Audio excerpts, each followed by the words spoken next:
Shalom, queridos. Hoje nós estamos no livro do profeta Ezequiel, primeiro capítulo. Glórias a Deus. Deus é bom, maravilhoso é o nosso Deus. Aplauda Ele merece os nossos aplausos em toda a nossa adoração.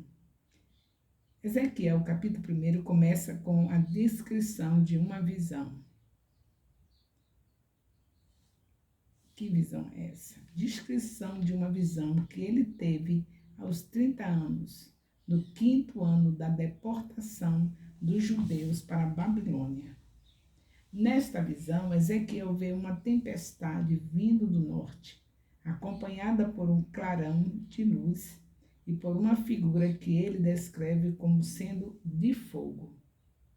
A figura é o primeiro elemento de uma série de visões que Ezequiel tem, e é uma vista como a manifestação divina da presença de Deus. A visão que Ezequiel tem é uma mensagem divina para o povo de Deus, que ele, em exílio em Babilônia, do povo de Deus que está em exílio em Babilônia.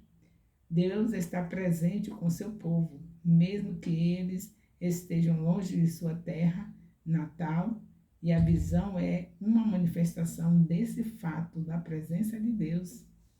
Além disso, a visão é um sinal de que Deus ainda tem planos para o seu povo e que eles ainda são objeto de sua graça e amor. É muito interessante pensar que o Senhor Deus revela-se para nós nos lugares comuns da vida. Perceba que o rio Quebar era uma das proximidades da nova casa de Ezequiel. Sendo assim, podemos viver a expectativa de ver a glória de Deus em nosso trabalho, na nossa escola, na universidade, na internet, enfim, onde nós chegarmos, seja o lugar mais comum, Deus se apresenta para nós de acordo com a sua vontade. O poderoso Deus tem prazer em revelar sua glória para nós. Contudo, é muito importante que estejamos atentos a ela.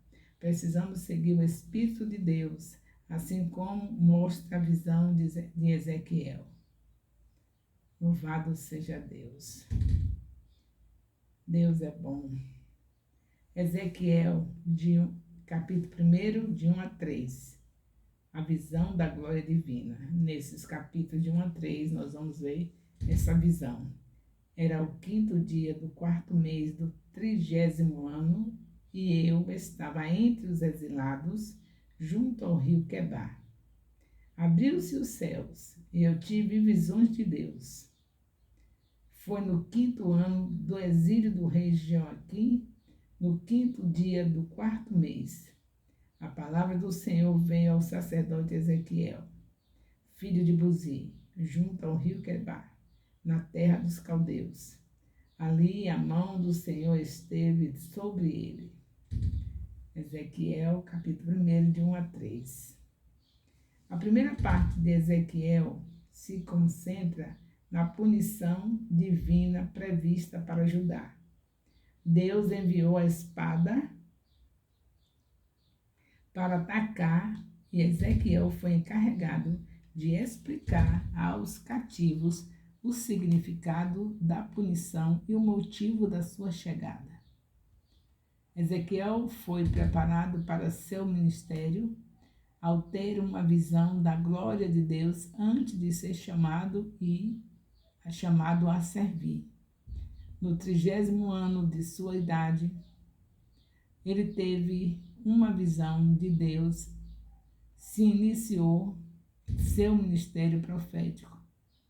Uma visão de Deus e se iniciou seu ministério profético, muito provavelmente em 593 a.C., quando ele estava com 30 anos de idade.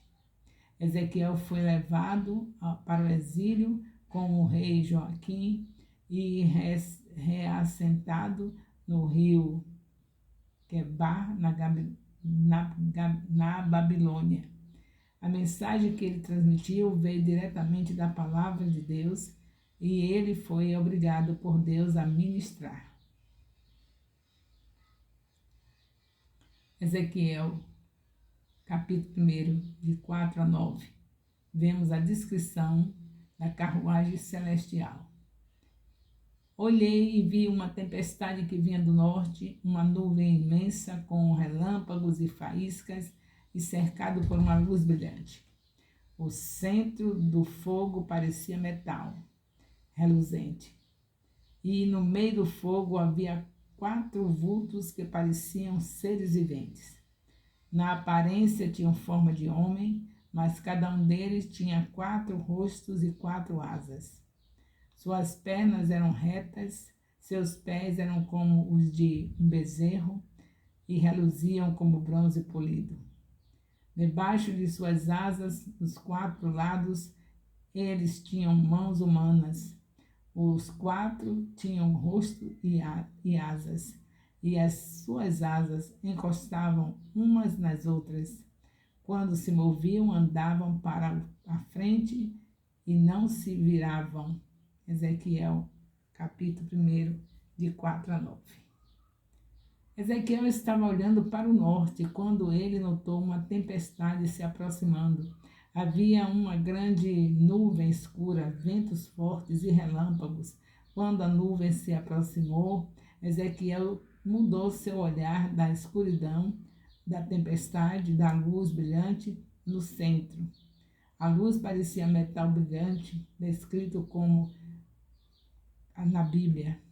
Este termo só ocorre em Ezequiel, parecendo referir-se a uma substância brilhante. Nas outras 2 ocorrências, é usado para descrever o brilho divino. Ezequiel viu quando 4 criaturas vivas no meio do fogo, que são identificadas como querubins, no capítulo 10. Os querubins são anjos especiais com acesso a Deus e carregam a carruagem, trono de Deus. Na arca da aliança, imagens de ouro de querubins com asas estendidas guardavam o propiciatório onde a glória de Deus habitava. Deus estava entronizado entre os querubins da arca da aliança. A visão de Ezequiel era do verdadeiro trono, carruagem de Deus, carregado por querubins. Os querubins tinham aparência um pouco semelhante aos humanos, mas não eram confundidos com eles. Cada um tinha 4 rostos e 4 asas. As pernas dos querubins eram retas e seus pés pareciam de bezerro em vez de humanos, polidos como bronze. Eles também tinham mãos humanas. Ezequiel explicou que as 4 criaturas funcionavam como uma unidade, duas das quais as asas de cada criatura se tocavam, formando um quadrado de conexão, com 4 faces em 4 lados de suas cabeças e conexão em um quadrado. Eles eram capazes de viajar em linha reta em qualquer direção e mudar de direção sem precisar virar. Assim, eles não precisavam se virar enquanto se moviam. Ezequiel, capítulo 1, de 10 a 14. As rodas da carruagem com vida. Aí vocês continuam lendo, porque o tempo aqui não dá para ficar lendo. Aí vocês continuam lendo, sabendo que Deus vai falar mais e mais com vocês. A palavra não volta vazia. Tenham certeza que aquele que lê a palavra de Deus, reconhecendo que ela é palavra de Deus, jamais ficará sem entender. O Espírito Santo tem a incumbência de nos ensinar. E todos aqueles que amam a palavra, que querem aprender a palavra, quer entender o que está Deus falando, o Espírito de Deus está disponível. Não tenha medo. Continue estudando a Bíblia, continue lendo a Bíblia. E caso você queira mais do que você está aprendendo, já sabe, Só é me procurar que nós vamos ter estudo mais intenso, mais aprofundados. Existem escolas de teologia que podem nos ajudar. Tem escolas confiáveis que nós podemos estudar juntos. Se você está achando que está pouco, está muito fraco, o discipulado, conte comigo, nós podemos aumentar a dose. Só para aqueles que estão querendo. Então, vamos ao Senhor, porque sabemos que o Senhor está nos falando ao nosso coração em cada capítulo da Bíblia. Hoje nós estamos com o livro de Ezequiel. Nós vamos ter alguns momentos de dificuldade, assim, com palavras difíceis, né? Dessas visões. Mas não tenha medo, não. A Bíblia é para ser lida e cada vez que nós fazemos isso, estamos sendo abençoados, porque a palavra é viva e é eficaz. E obedecer a Deus sempre tem vantagem. Nunca se perde por obedecer a Deus. É Ele que diz, medite na minha palavra de dia e de noite. Então nós vamos continuar. Hoje nesse capítulo 1 de Ezequiel, nós vemos mais uma vez Deus mostrando aos profetas tudo aquilo que o povo precisa saber. Vinha para o profeta, Deus falava com ele, mostrava, dava visões, como está acontecendo aqui com Ezequiel, para que ele possa passar para o povo o que Deus está falando. Quando o profeta recebe, Deus explica tudo para ele. Não se preocupe que cada profeta e profetisa desse tempo, desses últimos dias, estarão do mesmo jeito, sabendo tudo que a Bíblia está dizendo. O Senhor revela tudo aos seus escolhidos, aos seus profetas. E teremos muitos, né? Porque hoje nós sabemos que todos que recebem Jesus são filhos e filhas que têm o derramamento do Espírito, e a palavra diz em Atos 2,17, filhos e filhas profetizando. Se valorize, reconheça o sacrifício de Jesus. Ele deu a vida para que você possa estar capacitada para pregar o Evangelho.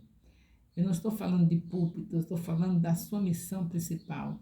Para o púlpito tem alguns especiais que Deus escolhe, mas para dizer ao seu irmão que Jesus Cristo é o caminho, a verdade e a vida, ninguém vai ao Pai senão por Ele, para dizer àquela pessoa que está na mão de Satanás que Jesus Cristo é o caminho, isso aí todos sabem.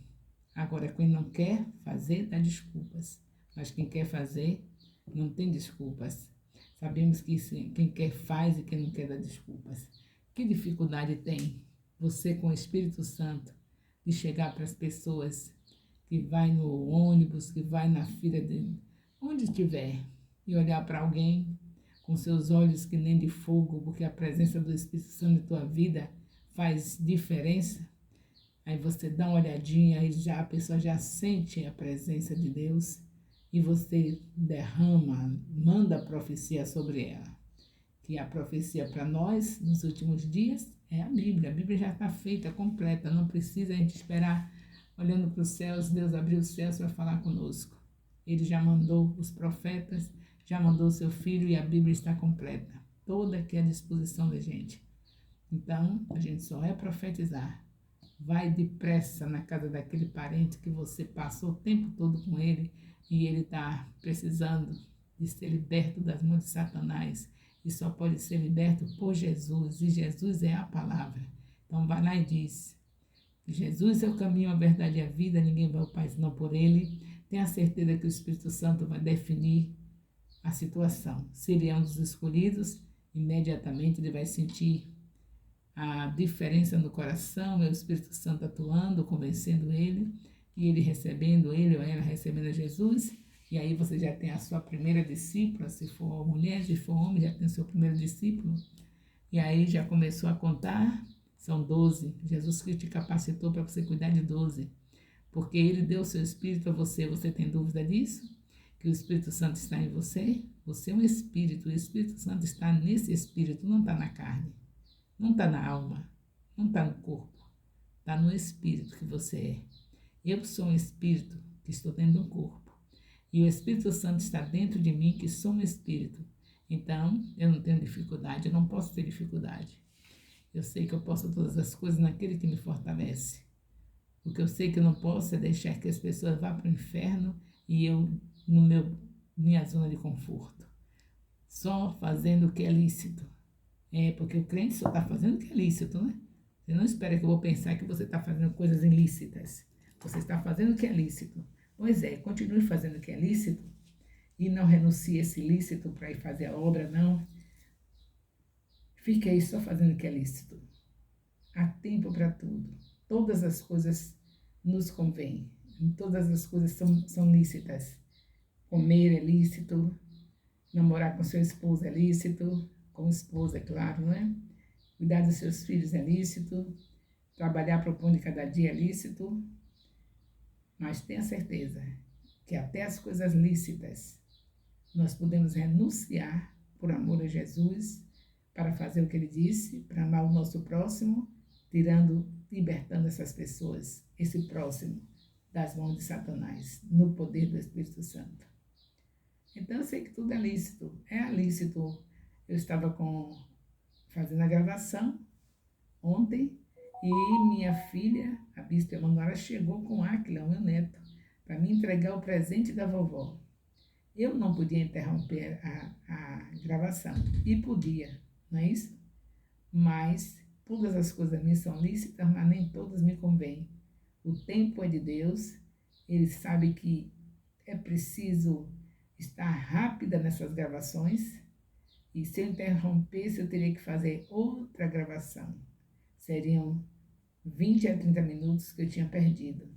Então, era lícito receber meu neto, pegar os presentinhos da mão dele, mas eu não parei, porque, antes de tudo, é o reino de Deus e a sua justiça, e as demais coisas me serão acrescentadas. Deus me deu inteligência, eu sou imagem e semelhança de Deus. Então, depois, eu tive que continuar a gravação, não interrompi, e depois que terminei a gravação, foi que eu fui fazer um vídeo mostrando que eu gostei dos presentes, para que ele visse que eu dei importância aos presentinhos. Ele chegou com tanta alegria para me entregar os presentes, mas eu não podia levar meu neto na frente de Deus. Então, depois, a gente explica, porque a criança precisa de explicação, porque ele não vai entender. Aí eu disse, vovó gostou do presentinho, fui fazer tudo o que eu ia fazer pessoalmente através de um vídeo, porque ele já estava em casa quando eu terminei a gravação. A minha filha estava com pressa, nem eu podia parar o trabalho de Deus, e ela também podia deixar o marido dela na porta no volante esperando, tinha que sair rapidinho. E aí a gente só tem que escolher primeiro o reino de Deus. O meu marido sempre dizia isso. No tempo que eu estava menos confiante nessa palavra, ele dizia, primeiro Deus, depois você. Primeiro Deus, depois você. Claro que havia uma interpretaçãozinha aí meio errada, porque primeiro Deus, depois a família. Mas ele não perdeu por querer Deus até na minha frente. Porque se não fosse Deus, eu não estaria aqui. Hoje estamos com 53 anos de casados. Porque ele escolheu sempre primeiro Deus, depois eu. Claro que a gente fazendo além do que o Senhor pede, é o bom servo. Então o apóstolo Elias foi o bom servo, porque Deus não pediu para deixar a família por último. É Deus, depois a família, mas ele pegar Deus, a igreja, depois a mim. Mas como Deus diz que o bom servo é aquele que faz além, ele fez além. Nem pela igreja, nem por Deus ele me deixou passar na frente. E o que eu ganhei com isso? Eu ganhei que hoje eu estou com 53 anos de casada, vivendo uma vida de qualidade, porque eu não fui contra alguém que queria fazer além do que Deus pediu. Ele fez além. É primeiro Deus, depois a família, terceiro lugar, a igreja. Ele fazia primeiro Deus, depois as ovelhas, a igreja do Senhor Jesus que ele estava tomando conta, e terceiro eu. E eu perdi alguma coisa com isso? E nem ele perdeu? Não. Fez além do que Deus mandou, e estamos hoje usufruindo da bênção de ver as ovelhas que foram salvas e que os nomes estão escritos nos céus e que quando nós chegarmos lá o Senhor vai ficar olhando para nós e dizer, vinde benditos do meu Pai, porque quando eu estava preso na mão do inimigo, que Jesus diz assim, comparando que aquele que está preso na mão do inimigo é como se fosse ele que a gente chegou, olhou e não ligou. Assim como ele diz, quando eu estava com fome, não me desse de comer, quer dizer que quando der comida ao que está com fome, está dando para ele. Quem liberta aquele que está na mão de Satanás, traz para a salvação em Cristo Jesus, é como se estivesse fazendo para Deus. Porque não tem alguém mais interessado em ver as vidas salvas, libertas do que o Deus. Ele fez tudo isso o tempo todo, deixou a Bíblia prontinha, mostrando esse amor dele pelas almas. Depois ele deixa uma igreja com a responsabilidade de fazer isso, de fazer discípulos, e a igreja inventa mil coisas, porque também demais, tomou o tempo da família, tomou o tempo daquele. Quem lhe garante essa família se não Deus? Quem lhe garante sua esposa com vida, seu esposo com vida, se não Deus? Quem lhe garante seus filhos vivos, se não Deus? Então é tudo para ele. Vamos fazer além do que ele pediu, ser bons servos. O bom servo é aquele que faz além do que pediu. Então ele pediu o quê? Que a gente esteja ele, em primeiro lugar, e depois a família.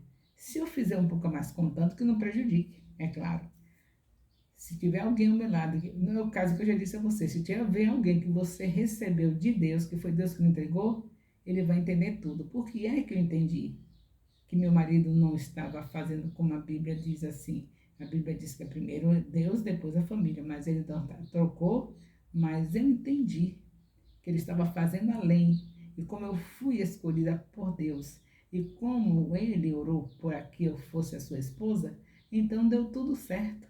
Eu não tive problemas por ele deixar que eu fosse em terceiro lugar, quando eu sabia que eu era em segundo.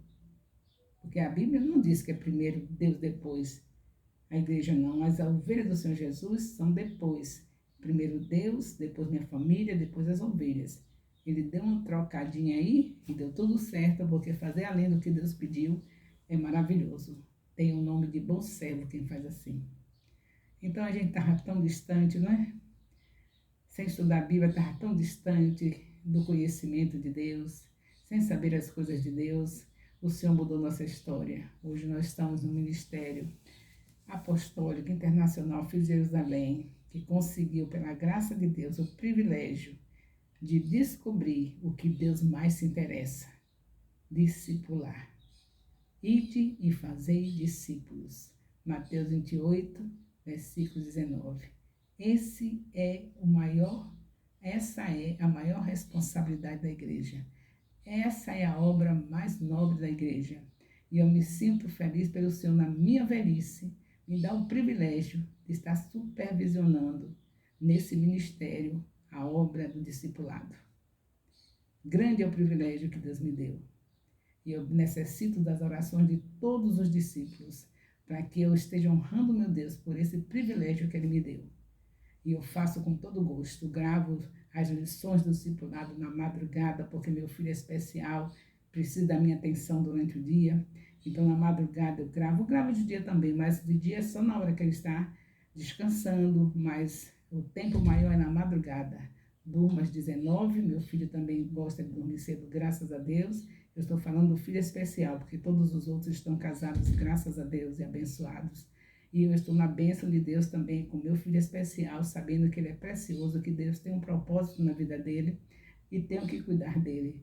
Já tive os erros de não saber cuidá-lo, mas Deus está me ensinando. Então hoje eu faço as gravações das lições de cada lição do discipulado, no maior tempo é na madrugada. Porque sabemos que nós temos que, não podemos olhar circunstâncias. Eu não posso dizer porque eu tenho um filho especial, então eu vou deixar de fazer a obra de Deus porque eu tenho um filho especial? Não.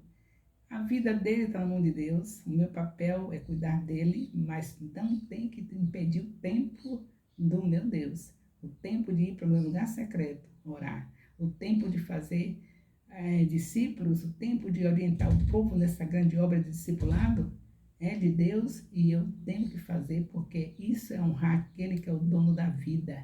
Eu não dou um passo se ele não me sustentar. Eu não dou um passo se ele não me continuar dando vida.